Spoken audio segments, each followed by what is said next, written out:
Malwarrike masho malwarrike malwarrike mash malwarrike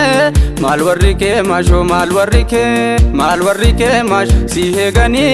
jibafi mo jalalambekani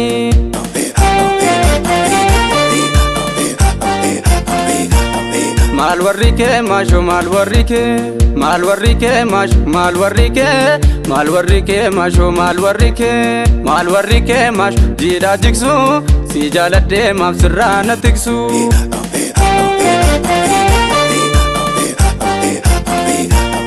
arme ke gabanna doksani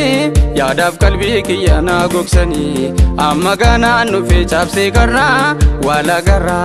debu jalalakim bahadarra debu jalalakim bahadarra debu jalalakim bahadarra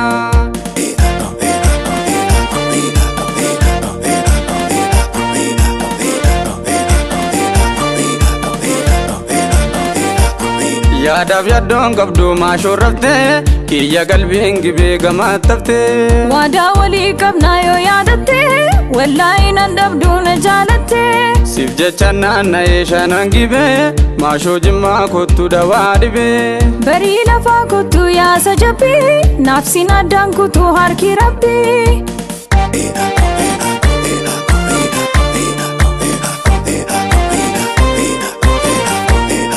Oso egu innuftare jede ya agaba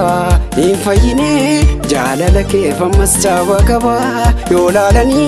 infakatam tari wanta sobu malib dibe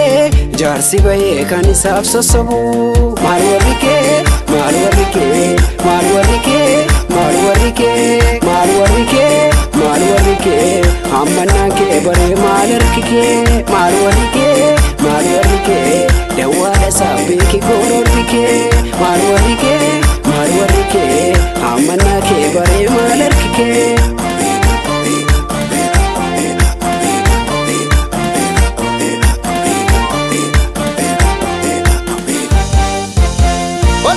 malwarrike masho malwarrike mash malwarrike masho malwarrike mash sihegani jibafi mo jalalambekani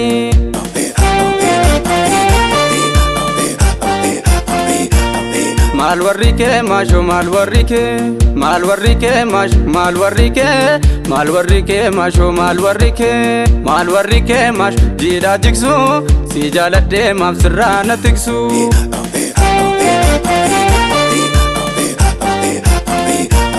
masho jimma yada jimma ballalaltu gibe sunjatama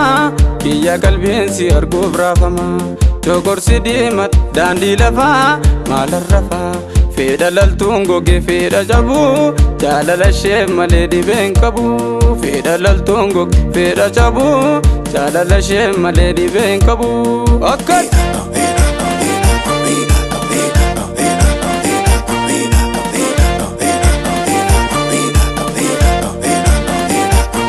qalbii koolo lafte maali firta karo jakeen argaa heessa jirta kan koo gibee gamaa warri gira imalte nan dhabduu daandii dheeraa siif jecha naanna heeshaanan gibee maashoo jimmaa kottu dawaa dhibee si qofarra tolti abbaan dhimma yoo na fete marsii kottu jimma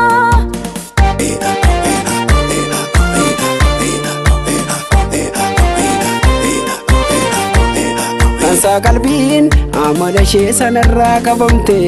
isheen silaa hin hubanne makka jaallatamte eessa seente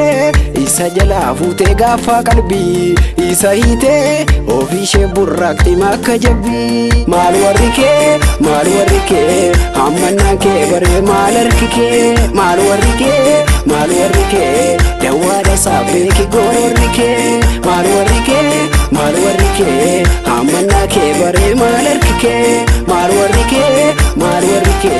dawara sabeki gorolike malwarike malwarike dawara sabeki gorolike malwarike malwarike dawara sabeki gorolike